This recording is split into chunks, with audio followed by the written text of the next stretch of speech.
J. Go. And J every day. Yes, sir. What's going on? What's going on? What's going on with y'all, man? It's your boy here, Jason. Yes, Got sir. my partner, JC, to my right, as always. J&J every day. We back. July 15th. Happy birthday to my brother G Scar, man. Hey, big happy birthday, Big G. Car. Man, we They gonna call be him at the G-Baby, but he a grown man. I don't know what's wrong with him. Ain't no baby. Top golf later. Then it get that good old swing. But anyway, man. We were here after a long weekend, man. Saturday. Speaking of swinging, they were swinging in UFC. Yes, sir. They Where was you wanna throwing start them off, things. man? UFC 251. It was a good card. I liked The fights- it. It wasn't I no did too. knockouts, though. Yeah, Not yeah. like that. We We didn't only get any- seen.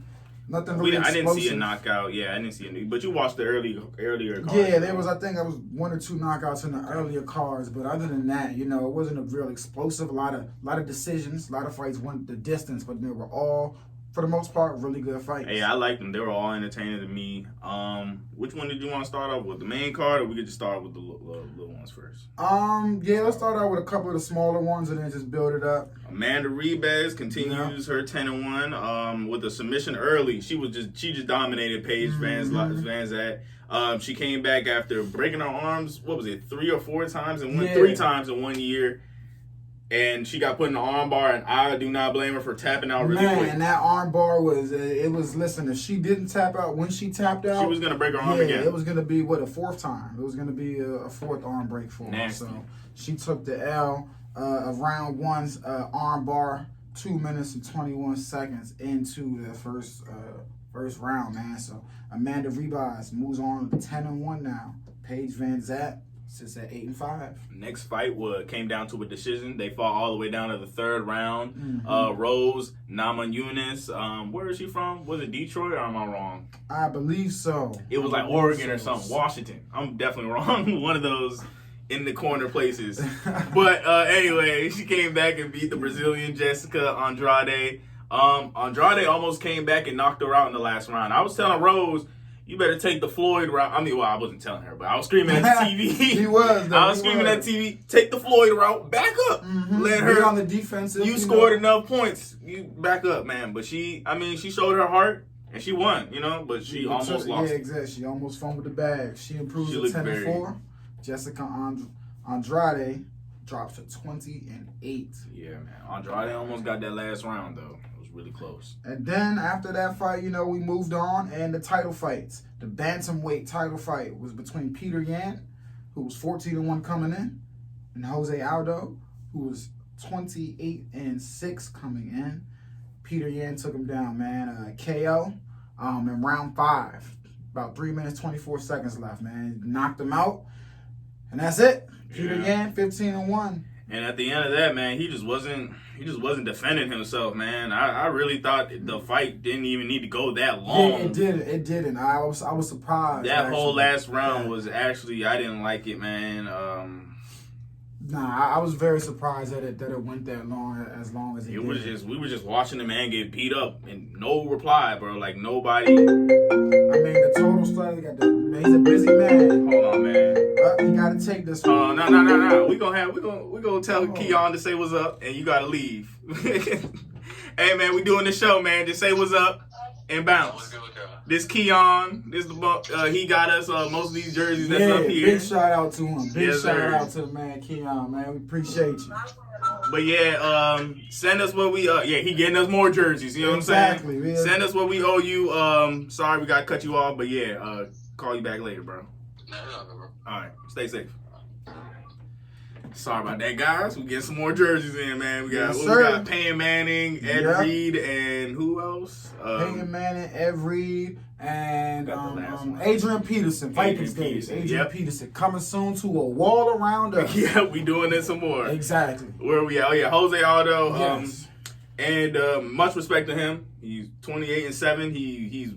He's won plenty of fights, good fights. You know what I'm saying? He's just an older gentleman, and the young guy got to him today. You know what I'm saying? Yes, sir. And they tore him up that last round. It was looking ugly. But the robbery. And some people will say Max Holloway got robbed in the fight before. I don't really think so. I believe he deserved to lose his title But in this fight, I think it was a draw. And people could even say he should have took his belt. But in my opinion, I don't think he did enough to take his belt, but he did enough to get a draw. And Alexander Volkanovski, something like that. Alexander V from Russia. Man, that's what we got. Alexander V from Russia. Right. He did not win that joint. He had a good first couple rounds, but the last I don't really like I think it should have been a decision. I don't think that Max did enough to draw. I don't think Max did enough to win the fight, but at the very least, it wasn't. He didn't lose the fight, man. Yeah. He definitely did not lose that fight. So that man, I didn't like it at all. I didn't like but this is the things that come in boxing and UFC. It's just, the judge. Do you think there's a rematch on the horizon, or you think that, man, he's taking it in? You took 2 L's against the champion. I don't think that they will let that happen, man. Okay. Because, again, to your point, this is it's not boxing, this is UFC, but it's still under that fight umbrella. I'm betting. If I had a place a bet, I'm betting on it happening. On the third fight between Max and Alexander going down. They definitely robbed him. Yeah, because and I think that it was blatant. It was blatant. But maybe they he had him on the takedowns, so maybe they factored that in. The total strikes, I believe this percentage was a little better. He was 139 out of 275. Max was 111 out of 277. Okay, when you look at the stats, Alexander did have more headshots, the body, Max had him there. Alexander more significant strikes, more leg hits, and 3 out of 9 takedowns, where Max had, no takedowns, no attempted takedowns. For some of the numbers, when you're breaking it down, all right, Max did not, it's not in his favor. But man, when the eye test, when you watch the fight, the eye test, when you look at these stats, it's a draw to me. Man. There's no clear cut winner. The clear cut winner for me, maybe the judges put it on the takedowns. Maybe the 3 out of 9. Yeah, maybe that's what their final decision was. But outside of that, man, I don't know. I really do think it was a decision. And I really think that you guys can expect a third edition of the Alexander Max saga. Max sitting at 21-6. He's not going to take. Do you like those 3 the third fights? Do you like it when you get a third fight? Theoretically, no, I don't. I typically don't like the idea of them, no matter who's fighting.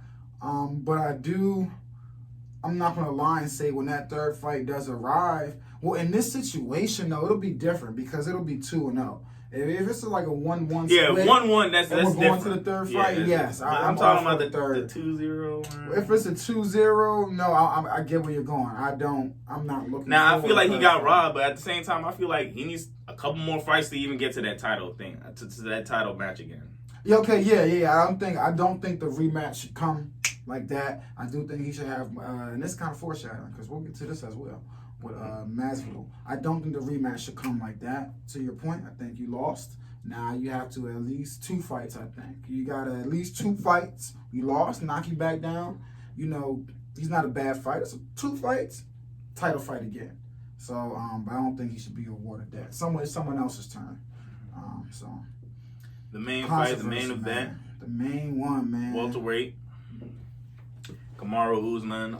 In my opinion, he just beat up Masvidal. Yeah, that's what it was. So bad. Well, let me see the stats. I don't even think I need to look at the stats. You don't. Yeah, he tore him up. Control. No control. 16 minutes, takedowns, 5 out of 16, none there. And listen, Masvidal took it like a man. Close it after the fight, he just beat me. It wasn't. He didn't make any excuses, which I liked. He needs to just get better. At the takedowns and grappling, jiu-jitsu, all that. Do you think him taking the fight on 6 days' notice though had something to do with that, and the fact that his trainer, or his main trainer, was not in his corner because he did test positive for COVID? Do you think that had anything to do? Not with really, his because result? he doesn't have the skill set to go against Kamaru like that. Okay. Even if he had time, say he did have time to learn. Yeah. It's Jiu-Jitsu, right? Jiu-Jitsu, something like that. Jiu-Jitsu. Whatever it was, the takedown stuff, the arm bars and all that, the things that the UFC people be doing. I think it's Jiu-Jitsu. Yeah. Ninjutsu, something. I'm saying it. Nah, it's with a J. Jiu-Jitsu. There you go. Jiu-Jitsu. We sound very ignorant on that, but it's okay. Yeah. There's certain fighting style with the arm bars and My all fights that. don't end up on the floor, man. That's a whole different world. I don't know. But yeah, he's just not cut out for it. 35-14 versus 17-1. Kamaru's just on the tear, and I mean, Kamaru only had 6 days notice too, but I mean, he's the champ. I mean, yeah, but no, he had 6 days notice to prepare for him, but he knew he was fighting in the title fight. That's what I'm saying. He literally had 6 days notice, but I'm not going to use that as an excuse because he, again, didn't use it. He said, listen. And he was already training. He said he got the better of me, you feel me? It is what it is. But to that point, I bring it up because he wants a rematch. Masvidal does immediately. He wants it to trump. Yes, he wants it to trump his fight with Conor McGregor. That was I guess supposed to happen next. Yeah. And Dana White's calling that maybe the biggest fight of the UFC history. That Masvidal said no on a podcast, I believe yesterday. He said no, I don't want that fight. I want the rematch with Usman, even if that means skipping that Conor McGregor fight. He said he wants the rematch. But, I think we just said with Max Holloway, some folks in the UFC are saying maybe, listen, it might not get that. It might be someone else's turn for the crown. Masvidal, he's not even even before this fight, he wasn't the number 2. Contender. Yeah, he wasn't the number 1. He wasn't the number 1. He was number 6. So, and that was off of, significant hits, you know what I'm saying? It was off of 2019, 3 knockouts that we saw that have really, 2019 came on the scene. He's been fighting for a while. Yeah. He came on the scene, taking down Ben Askren, I believe, 3 seconds, and then 2 more knockouts. I can't remember the cats' names. We didn't know about him. So, to your point, I just think a little bit longer to go. Again, the same Max Holloway situation. I don't think you get an immediate rematch, man. I think you gotta work up to that. But, I mean, if you do want that, first of all, you have 5 other people ahead of you that would have a problem with that. And probably more now because you're probably kicked back even more. And Kamaru would definitely want to see that. Sure. Get him get him to 18. I think he will welcome it. And it's funny because after the fight, Masvidal, he said, I'll see you in a couple fights. Yeah. And, I guess he slept on it a little bit and said, nah, F that. I want to see him next. So, we'll keep an eye on that. But, man, it was a loaded fight weekend. Usman retains his title, 17-1 now. Sheesh. I mean, listen, let's talk about tonight real quick. We got a couple seconds to talk about UFC tonight. We're going back to Fight Island. The main event, featherweight main event, no title fight, though. Calvin Kattar, 21-4, going up against Dan I, sitting at 14-2. That's gonna be ESPN Plus, man, and that's the main fight. What do you think, man? Who you got? Hey, well, you got more reach on you know what I'm saying, on Qatar's side, Yeah, 5'11", since Qatar standing at 5'11", man. Iron's just sitting at 5'7". Whew. He does have the arms, the reach is only at 1 inch difference. I'm going with Calvin Kattar though. I think he's gonna come out on top in the main event. Yeah, me too. But we'll see, man. I like the little low key fights, man. That's when things get dangerous. Yep, and we are loaded. I was trying to see who the ladies that's fighting because they be dangerous too. Diana Belbita going up against Liana Jojua. Who else do we? Those are the only ladies we have for this evening. Sadly. Yeah, those are the only ladies. It's a loaded fight card, though. Loaded fight card. Prelims start at 7 o'clock. Main event, 10 o'clock. Yes, sir. Mm-hmm. And we have 1, 2, 3, 4, 5 main event fights this evening. So, UFC Fight Night is back in action tonight, ladies and gentlemen. Oh, speaking of back in action, man. My man, Chris Jones. Yes, sir. Oh, UFC fight this weekend as well. Oh. UFC fight this weekend. Number 2. Rematch. Yes, the rematch, the flyweight title fight. Divisan Figueiredo. Divisan F goes up against Joseph Benavidez. Who else is on that card? Okay, we got some ladies here. Ariane Lipski going up against Luana Carolina. All right, some Brazilians going on it. All right, this weekend, though, I just had to throw that in there before we moved on real quick. Yeah, this man. weekend. But now, my man Chris Jones. Let's get 4 on to some years, NFL signing. $85 million contract, $37 million when he signs, $60 million when it's guaranteed, even through injuries. We didn't think it was going to get done, but it got done. Hey, we had think to. it was going to get done. We get the defense and offense done, man. Yes, sir. Greatest that is a greatest GM. Very good deal. Very good deal for the Chiefs and for Chris Jones. Chris Jones, they shore up the inside.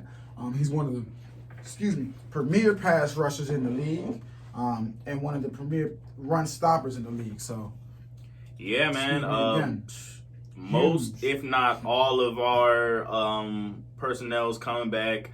I believe it's 8 out of the 9 receivers are coming back. Of course, Patrick Mahomes got the big deal. Yep. Chris Jones with the extension. 20 out of the 22 Super Bowl starters are coming back. So run it back. The entire coaching staff is coming back. We have 5 out of the top 6 rushers. 5 out of the top 6 rushers are coming back. Like I said, 8 of our top receivers are coming back. 6 of our top 7 offensive linemen are coming back. And don't forget, we just drafted Clyde Edwards-Helaire as a running back. So our running backs are even deep. Listen, man. Do you feel like we're gonna repeat? Right now, yeah. Right now the Chiefs, even without this deal, the Chiefs would be my favorite Super Bowl contender right now. I think it's coming out of the AFC. I'm gonna say it all year, probably barring major injuries. I think it's either coming out of Baltimore or it's coming out of Kansas City this season. My 2 favorites are in the AFC this year. Yeah. But definitely, I do have the Chiefs head and shoulders above about the Baltimore Ravens right now, man. Because that's the main problem with these Super Bowl teams. After they win the Super Bowl, a lot of their teammates, they break up. They were on these 1-year deals and they can't get it signed again. Restructured, yeah. We have a very young team, and the Chiefs realize that this is a great moment in time, and we can't dodge this. We cannot dodge this. $37 million due as signed, $60 million is guaranteed for injury. 4-year, $80 million deal with $5 million in incentives, making it $85 million. So crazy, huge deal. Some other notable signings. Yep. Derek. Go ahead. Oh, I got 9-time Pro Bowler, offensive lineman Jason Peters is going back to the Eagles. Yeah. He came back, but he's gonna switch his position. Switch his position. $6 million because of the injury they had. Yep, $6 million. I believe $3 million is guaranteed. $3 million in guarantees. We got 5-year, $125 million extension. Myles Garrett. He is the highest paid defensive player in annual average salary in NFL history, and his deal is worth up to $144 million, man. Yep. Well deserved. Last year he had 10 sacks in 10 games before, infamously smacking Mason Rudolph upside the head. He did. I thought it was. Oh, hey. All right, we done. Stop waiting around. But yeah, man. We still give him that deal. The Browns, smack that guy again. Hey. On the Browns side, again, a very good deal for that defense and for that Browns team looking to turn the corner. What else we have here? Derrick Henry, my boy, man. He left that franchise tender. Right before the buzzer beater, right before the 4 o'clock deadline. He had a $10.2 million franchise tender for this 1-year deal, but then they go ahead and signed him to a deal worth more than that, 4 years, $50 million. Let's go, man. I like that, man. 25.5 is guaranteed. Listen, the Titans. Yeah, listen, we were all critical of them when they gave Tannehill that bag first. I was critical of him because I said, man, he had a playoff game where he threw the ball like 6 times or something. What about Derrick Henry? So I'm very happy Derrick Henry got signed. Now that they're both signed, I'm very happy for Tennessee. hopefully both of those guys can keep that upward trajectory. Hopefully in not, the next man. season, man. It's very scary in the AFC. AJ Brown over there as well, you know. Oh, see, he got to do some push-ups. Yeah, I know you definitely don't want them to, but I don't know, man. Titans right now, remember they got AJ Brown at wide receiver. Broke out in the rookie season, so definitely keep an eye on them. Yeah, they're very scary in the AFC side with all that. Yes, sir. Who else got signed? This one is actually about who didn't get signed, and that one is Dak Prescott.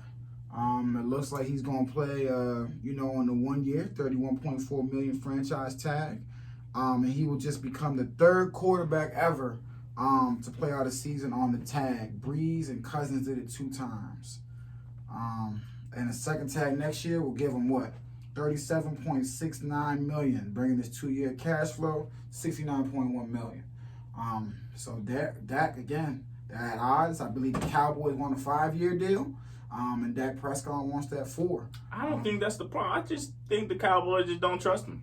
I mean, now I think that too, but I do think they want the 5 years. I think that if they are gonna lock him in again, I think they're looking at Patrick Mahomes like, man, you just seen him locking for 10. We want you for 5. But if you trust that quarterback, they don't want that extra year of flexibility for him. You're not gonna allow this to happen. So I don't. I think it's Dak. I think Dak is saying, I don't want that extra year. I don't want that 5. I want that 4, and then I want Dak is saying that, of sure, course. yeah. But I mean, they're not playing ball with him, which if they did trust the guy like that, like say it was somebody with like Deshaun or Patrick Mahomes, you're signing that 4 years. So what? Who? Oh, you're letting them sign for the 4? Yeah. Man. Oh man.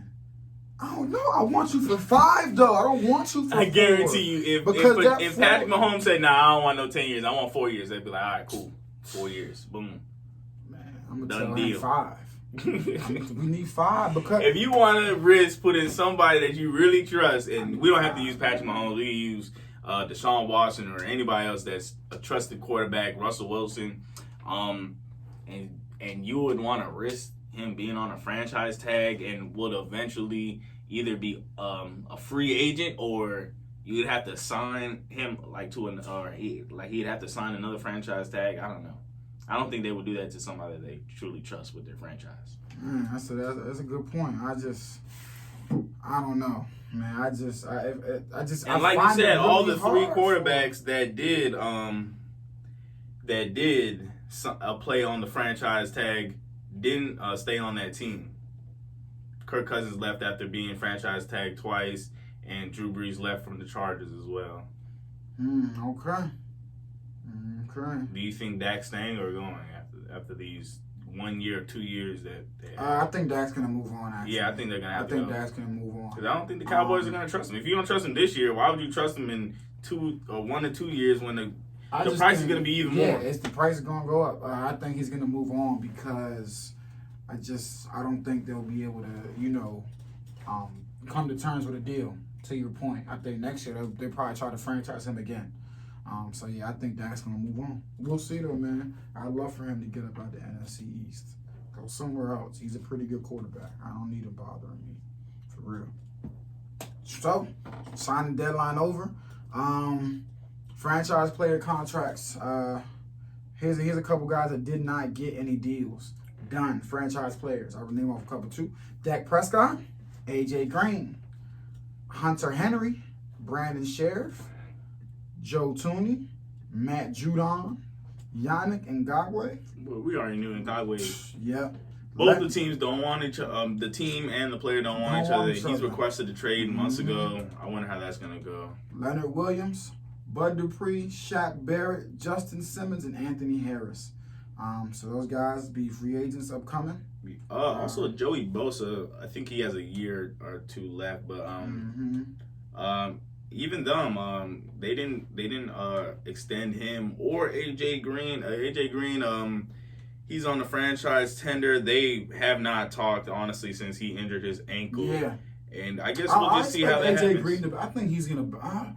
You never know. I really feel like it depends on how he likes Joe Burrow. If he does click with him, then I guess I guess it might change his. But maybe he's just sick of Cincinnati, Ohio. He doesn't want to be there. I mean, it's cold. Probably not that many people like Ohio. Place. Yeah, so I wouldn't be surprised. But yeah, AJ Green's one to watch, so we'll see where them guys end up. While we're on the NFL topic real quick, our good man Sean buzzed in with a question for the show. My guy, Sean Townsend. And he's putting us on the spot. Yes, sir. You see it, you see it, you see it. Or actually, you just see 1 of 22. Logo on the back, but you know. If you know, you know. And if you don't know, you do. Who will have more passing touchdowns next season? Kyler Murray or Cam Newton, and why? This is the first of two. Put us on the spot on both of these. This is the first of two, though. Let's ask me the second one first. Let me see what's going on. Who is the best professional athlete you have ever seen, and why? Both of these questions are like, dang, hard on the spot. Professional athlete I've ever seen. Best professional athlete. And this is on any sport. This is on any. Now, do we have to be alive? Any gender? We had to see this play. No. It didn't have to be live, but this is. No. I'm not saying live. I'm talking about we had to be alive. Like we had to be. It's 94, 95. Yes. Yeah. I'm gonna answer the question for him. Yes. Because then that kicks out Jordan and them. Yeah, no, it has to be. I was like, what, 4 years old, 5 years old? I mean, should we buzz the man while we thinking of these? Or? You can see if he picked up. You gotta remember it's a little early over there. It's only 1 o'clock. Man, you better be up. You sent me the question. Well, the reason I told you to pause on this, because I'm checking the schedule. It depends on the schedule between the Arizona Cardinals and the Patriots. The Patriots do have an easy schedule. Honestly. Particularly, but they do have to run into the Bills twice, who do have a good schedule. I mean, who do have good defense. Yes, sir, yo. My man. Hey, Sean Towson, you're on the J&J Everyday Show. How you doing? What the hell just happened? I knew. Oh, all right, he's back. Hey, Sean, you're on the J&J Everyday Show. What's going on? Oh, not much, man. Not much. I just called real quick because JC asked. He said, "Does for the second question, best professional athlete you've ever seen and why? Is that in our time? Is that that we've seen play?" No, it's literally that you've seen. So like, I feel like if I watch a very famous highlight, I saw the highlight. Okay. So that's of all time, anywhere to go. Yeah. So he said no. It's all time. If you didn't hear him, it's all time. He said if you seen the Barry Sanders highlight, you seen him play, so that counts. All right. Who's your favorite of all time? Who's you? Well, my favorite is a little different than who I think is the best. All right. So let's answer the question. Who's the best? Yeah. Who's the best professional athlete you've ever seen? For me, the best professional athlete of all time is, man, if it's not Jordan, it's probably Bron. If it's not Jordan, it's probably Bron. And those are the two I'm leaning on right now. Like, I have Bo Jackson. Okay. Professional in baseball and football, and didn't he make the Hall of Fame in baseball? Yeah. Dang, 2-time Hall of Famer in baseball and football. Yeah. If not, we go to Kareem. And if I was saying just our era, and that takes out Jordan, in my opinion. I was too young for that. I was 4 or 5 years old. That don't really count. I would have to say, actually, I wasn't even 4 or 5 years old. I was probably like 2 or 3. But anyway, I would have to say you're right on LeBron, Patrick Mahomes, or Barry Sanders doesn't count either in our time either, though. Yeah, not in our era. But yeah, LeBron and Patrick Mahomes. You guys are gonna laugh, but Tim Tebow. He said Tim Tebow. Hey, no, Tim Tebow for real. Yeah, that man was crazy at Florida. Made a professional in 2 sports. That man was crazy. Now I was. Our time is for me is definitely. It got to be LeBron. I would go LeBron. Best athlete. But I would. Ooh, man. Because I'm putting into things like, all right, multiple sports. What can you do? I feel you. I also would have to throw out there in our time. She's young. She's around. I don't know how old she is. I'll throw Simone Biles in there. You're definitely right. As well. I have to throw her in there. Oh, we're forgetting Michael Phelps. And that's another way Michael I was Phelps go too, man. It's Andy a pothead. But we gotta pick one. It's not all right. So I'm gonna pick it. It's very hard, man. Let me not dance around the question. All right. So my one all time. Team. My all time has to be Bo Jackson. 2 Hall of Fames. And let me make sure he's a Hall of Fame in baseball. Oh man, dang! And as soon as I saw these questions come through, I was like, man, I hate this guy, bro. As soon as I seen him, I saw the NY. It's like when you're in school and they say, all right, now how'd you get your answer? You be blown. Bo Jackson is a Hall of Famer in baseball and football too, yeah. And I don't want to steal his answer. You could put a number 2 because he should be the consensus number 1. Yeah, that's what I'm saying. I've seen him play. I've watched highlights. Aside from Bo Jackson, then who would you have? Aside from Bo Jackson, who would probably be LeBron or no, or Deion Sanders. Prime time. Barry Sanders, Deion Sanders. Yeah, I forgot prime time. I forgot. Either one of them Sanders could have rocked. Man, if I'm gonna do it, I'm gonna go out on a limb. I'm gonna put her third, man. I'm not that bold, man. I'm gonna go Braun second. I'm gonna go my girl Simone Biles third. Bo, LeBron, Simone. Cause she got what 25 medals, something like that, and counting. And I know she's not done when this is over. She's not done. And you say your number 1 was definitely LeBron. I think LeBron is the greatest professional athlete of all time. He's not my favorite, but I think he's the greatest. All right. Okay. See, I was trying not to go with Braun because I be picking him for damn near everything, man. I'm trying to switch it up. And your Bo Jackson point is. It's valid. I mean, 2-time Hall of Famer in the 2 different sports. That's incredible. That's ridiculous. Yeah. And to your second question, I believe Kyler Murray's definitely getting more touchdowns than Cam Newton because I'm looking at the schedule right now. The Patriots' schedule have hard defenses coming up, man. Listen, I didn't even need to know the schedule. I'm sorry. I don't care who they are playing. I'm looking at the weapons around them. I love Cam, and I do think he's going to do very well this season, even with the lack of weapons, because that's just what he does. But, man, they just got DeAndre Hopkins down there in Arizona across from Larry Fitzgerald. Just those two alone, I'm like, listen, Kyler Murray, he's going to have a great improvement this season. I got to go. But then you're looking up against who the Patriots also have to go up against. Second game is the Seahawks, great defense. Third game, the Raiders. They have, who's the young guy that got injured in the first game? I know what you're saying. I know first the safety. Game. I'll get back to I'll remember that again. On the top of my head. Raiders defense, especially their DBs, are not nothing to play with. They come against us in the fourth game, the Chiefs.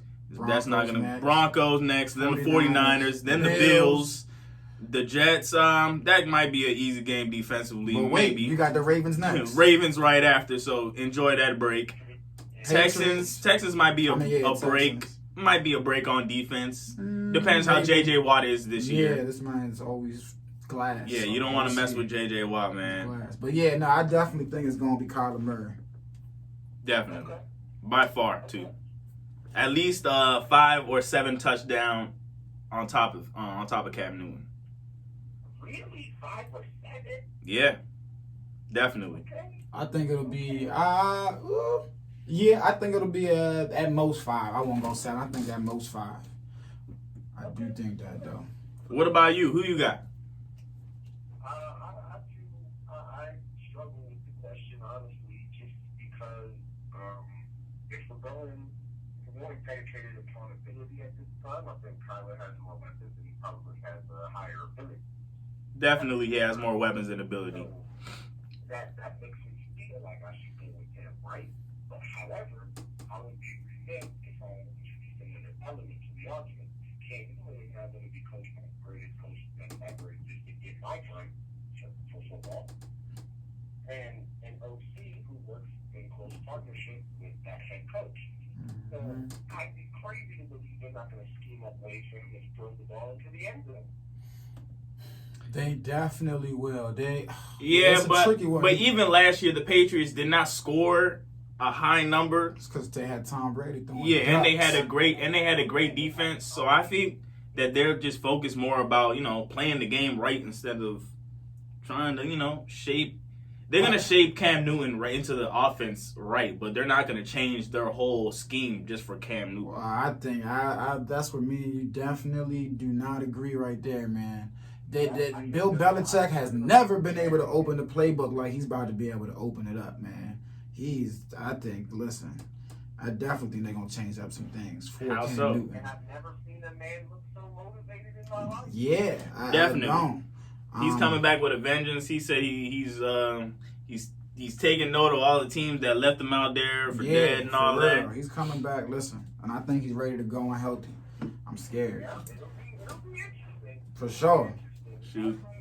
Because it's like an ability versus, a dog wants to die. Mm-hmm. Yeah. You feel me? Yeah, Cam Newton was on Odell Beckham's YouTube, Yep. and he said, what do you think about what he said when he first got the call? He was thinking, how we gonna mess with like him and Bill Belichick? I was like, what? Bill Belichick not worried about none of that. You're replaceable. What he said was well said. Mm-hmm. So being a black man in playing a position, I've never played quarterback, but I can infer that being a black man in playing a position where youngins look at you because of the color of your skin and think that you are inferior mentally, he probably was like, well, how am I going to mess with Belichick and Belichick to talk arguably the smartest quarterback ever? What would he think of defense? Yeah. Mm-hmm. And I could see that in Cam's eyes. It was kind of like, yo, how do I fit not only in Belichick's office, but in Boston as a whole? Yeah, it's gonna be, especially coming from Carolina. I've been into Carolina. You feel me? I know how it is. You coming from that, you feel me? You feel welcome. You feel at home. To Boston. Yeah, so one of the most racist places on Yeah. earth. Like Boston is business in the country. We apologize for what it is. What it is. It's gonna be complex. Yeah, it definitely is. But I'm looking forward to it, man. I think it's gonna be a good relationship. Yeah, man. Hey, man. We appreciate Yes, sir. your questions, man. Thank you for picking up the call. Any shout outs you got to make? Hey man, same sign all the time, every time. BXG_record. Yes, sir. We got your merch on right now. You already know. Going up in a major way. We got JP dropping an EP on August 1st. Yes, sir. JP Free Heat. Free Heat Volume Free 1. Heat. Yep. Appreciate that. We got Mars, the real Louisville Vegas dropping. Yes, sir. Video very soon. And last but not least, Levi really coming out with a new single called Pocket Watching. Pocket watching. Yes, sir. All right, bet. We're gonna be on the lookout. Outside of that, I do have one other thing to say that's sports related. Muhammad Sanu had 4 receiving touchdowns last year. I believe with Cam Newton, he will have at least 7. 7. All right, I could definitely see that as well. That's pretty good. Mm-hmm. Now, the only reason why it's outlandish to say is because 7 would actually be Muhammad Sanu's career high receiving touchdown. Well, I mean, you're next to big time receivers every yeah. year, man. He's with Edelman the past couple of years, and then before that, he was with Julio Jones and them. I think. And earlier in Julio Jones' career, there was another good receiver Roddy there. White. Yeah. It was Yes, just, sir. it was too much. It's too much of the rock going around. Too much passing around. Yeah, so we'll see how that goes. I'm excited for Cam. Most definitely. Me too. Be on that revenge tour. I love to see the revenge tour. Definitely. Hey man, thank you guys for having me. I greatly appreciate it. Y'all continue doing y'all thing, man. I love to see it. I love to hear it. You already know. Hey, who you got winning the NBA championship? Real quick. Oh my gosh, I guess LeBron. I don't even know. Yeah, that's all I want to hear. All right, man. All right, player. All right, speaking of LeBron, trying to win the championship, real quick, man. Let's squeeze this up in here. My man, Rondo. Rondo, broken thumb, I believe. Fractured thumb, 6 to 8 weeks. Yeah, 6 to 8 weeks. That'll definitely impact them.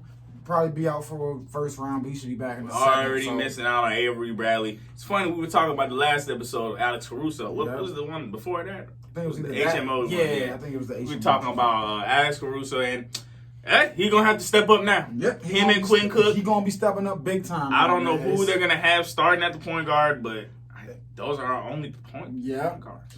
I don't know. It'll be interesting. I know Michael Beasley actually has left the Nets. After testing positive for coronavirus, and he joined the Nets because he was replacing somebody who tested positive for coronavirus. So he does not know if he will rejoin the team. Harrison Barnes and Russell Westbrook also have coronavirus. Yep, and Harrison Barnes is now the fourth person on this team. Yep, along with Jabari Parker and Alex Lynn. Buddy Hield as well. There you go. I knew I was missing somebody. That was two people. NBA rundown. James Harden has arrived in Orlando. Finally. The slim James Harden. We don't know why he was late. They still have not disclosed that information. Maybe personal issue unrelated to the virus, I'm assuming.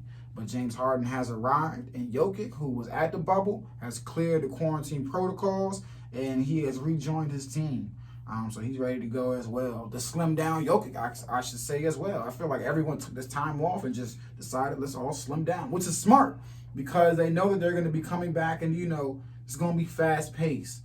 So I think shedding that weight, Marcus Gasol's trimmed down as well. I think shedding all that weight will prove very beneficial to them, because they're already not really in basketball shape per se right now. So. Speaking of shedding weight, man, the Sixers are putting Al Horford back on the bench. Whew. And they're trying out Ben Simmons at power forward. And they're going to be starting Shake Milton at point guard. Thoughts? I don't hate it. I don't hate it because Ben Simmons on the perimeter, he's not going to shoot out there. Even if he was putting up bricks, a la Russell Westbrook, but still shooting, he might make you think every once in a while. He's not doing anything out there. Put him on the block. Now, if you got a mismatch, he's a prolific passer. Now you have a guy dishing out from the block, and we've seen Shake Milton this year, produce in games. So I don't hate it. I like the switch up. I think it's worth a try. And we've been very critical of Brett Brown before for now, switching things up and his choices where he places players on the floor. I like this move. I do. I think this is a real nice. Ben Simmons is 6'10". Let's not forget he's a power forward size. Yeah. Now there's a mismatch. Now, is your power forward guarding Ben Simmons? Because now he's a point forward, but he's playing the power forward position. He's a true point forward now. So listen, that could bode very well. I don't know if I like it or not. I don't know if it's going to work, but they had to switch up something. See, something had to move. Something had to happen. I just feel like the 76ers are at an advantage sometimes because Ben Simmons is way bigger than all the other point guards, so that that automatically has, a disadvantage to the other team. But at the same time, we'll see. I don't know. They did have to change up something. They weren't going to win, and sadly, they weren't going to win with. Sorry to cut you off, but they were not going to win with Al Horford start. I don't know why it's not working with Al Horford there. It's just not working. It's not, man. It's not. And he's a team guy, but he's getting paid plenty of money. He's getting buku dollars to be a team guy and just take the L, sit on the bench, which I don't think he has a problem with it. Nah, he's been a team guy, but I don't know. When you've been a starter your last 10 whatever years, man, I don't remember last time he came off the bench. Listen, he knows what it is. I feel like Al Horford's a guy that looks in the mirror and realizes, look, I'm Al Horford. Yeah, I've been a great power forward of a center in my career, but right now, year 12, 13, I don't think it's his fault. I think it's the team around it. I don't know. I don't know why it's not working. That's why I don't know what the Sixers can do. I like this shakeup. I think the interior passing between Ben Simmons and Joel Embiid can be lethal. And to your point, now he has an advantage against. He might be quicker, more fleet of foot than every big man that that he goes. So now you got his off ball work. Now, well. And like Giannis, he can bring it up if he wants to. You know what I'm saying? In transition, he can be fast. Yeah, you can still hang around the perimeter, but now you're in the power forward position. So now that big man Lobs, is coming away. Everything. Exactly. Now you bring the big man out of the paint for Joel Embiid. I like it. Real quick, the last thing I had on my board. Some Shams tweeted out some players have received warnings for violating the league bubble protocols. They do have an anonymous tip hotline set up down there in Orlando for folks to call if they see a player, I guess, violating the restrictions. Love it, like it, hate it. I love it. I snitch. I'm all for it because the bubble shouldn't even be happening anyways. And boy, it's not snitching to me. We're not going to jail, but we're not. If I'm doing all this to be safe, it's the well-being of yourself, the staff members that are how you couldn't do it with the staff. Hey, you talking to me, man? I was the first one to say I'm ready to call the police on society. Hey, they got shut the down. Society Lounge in downtown Silver Spring. They got shut down. Hey, I'm the one they call, put in the car. I put it in the car. Hello? See, they overcapacity right now. You damn right. You're not about to be causing a spike right down the street for me. You got me messed up. Man, crazy. But nah, for real. I'll do it again too. Sorry, nah, I ain't call them, but hey, I was about to call the feds on y'all. But anyway. Nah, yeah, that has been I feel it. Nah, you can't do me. Nah, we gonna risk the runner because you want to get some Postmates. Nah. Speaking of Mr. Holmes, Richaun Holmes of the Kings? Yeah, no, the Rockets. Yes, my team. Oh man, this guy. Wait, no, he doesn't play for the Rockets. Richaun Holmes. Yeah, he's not. I think he's on the Kings, I believe. Look at losing track of the guys. But he went to go get DoorDash. Long story short, accidentally, he said, stepped over the bubble line, and now he has to self-quarantine in his room for an additional 10 days. Yep, of the Kings, formerly of the Rockets, but now of the Kings. Yep. And while we're on this, man, I definitely got to touch on this because this. Well, you better stop tripping before you go back to the G League, man. This is pissing me off right now, man. Washington Mystics. Oh, yeah, this is nasty. Elena Delle Donne. I hate we gotta end that show with this, but listen, Elena Delle Donne, man. Well, before we get to all that sad stuff, let me just put out. There's gonna be no limits on Kawhi before the playoffs, Yes. the 8 games. What do you think about that? I don't think that's even true. I just think he's saying that. He said there's gonna be no limits, but they're still gonna monitor him. I think that's fine. Jacob DeGrom left left the game after 1 inning, saying he got back sores, and 10 umpires are not coming back due to coronavirus. They just don't want to come back. I feel him. I have no issues with that at all. Yeah, and Philadelphia said there will be no fans for Eagles and Phillies fans. And they're right, and I don't think any NFL team should have any fans. Yeah, that'll be interesting. That'll be interesting as well. All right, but yeah. But Elena Delle Donne, man, this is some bullshit from the WNBA, man. We talked about them last episode with the damn conditions they had them up in, and now this. Elena Delle Donne has been dealing with Lyme disease since 2008, I believe, which compromises her autoimmune system, man. And basically, she wanted to opt out. She put in a medical opt-out request because she didn't want to be in the bubble in Orlando. Obviously, she is, more at risk than people because of that. Her immune system is compromised. A panel of doctors or whatever appointed by the WNBA deems her not high risk for the virus. So her two options are go to the bubble, play, risk her life, or sit out and forego her salary for this season. No in-betweens. And I just think that's ridiculous, man. That's crazy. What do you mean she's not at high risk? What? What do you heard? That's crazy. And who? That's crazy. I don't even understand that. Her personal physicians obviously are, they recommend and they say sit out, don't play basketball. But the WNBA appointed physicians say no, she's not at high risk for COVID. She's good to go. So she's in between a rock and a hard place, man. I hope the WNBA players go on strike. There's a lot more things that they need to fight for. She's like, man, they see my blood work. I've submitted everything. She doesn't know. She's on a regimen where she takes 64 pills per day. 64 pills. That's nasty. Oh my goodness. And she's doing that to get her body up to play the game of basketball. You feel me? Because again, you're battling Lyme disease, so you're tired. It affects your fatigue and things of that nature. So we gonna keep monitoring it. It's just WNBA another needs to step up. it's just another story of gross mistreatment that the ladies in the WNBA face, man. And it's bullshit. That's not right. But I hate to leave y'all with that. Nah, I mean, we're going to leave him off Oh with yeah, our my boy man, Drake. Young Roster. Young Roster. Dre, big shout out to DeAndre, man. We Big appreciate fan you since listening, forever. man. Well, Yes, big friend sir. of the show. Big friend. We appreciate you, man. Yes, sir, man. We He gon- got a new mixtape out. It's Word called of Word Mouth. of Mouth, man. Spell with mouth, the N. MOUF. Yes, sir. Yes, It's on sir. all platforms. All right, by Young Roster, YUNG.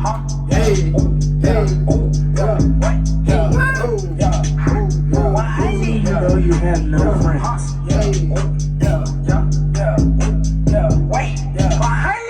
Shawty gon' come in that. All right. Hey. Before he gets to cursing on this job. Ah man, we had to keep it PG. Hit up Spotify, Yes, sir. all music that, platforms Apple, for the everything. boy, man. Hit Yes, him up, sir. hit him up, hit him up. And that's J&J every day. We out of here, man. Yes, sir. JJ every day. Peace, Stay safe, love. y'all. Y'all got an extra 10 minutes out here today. Yo.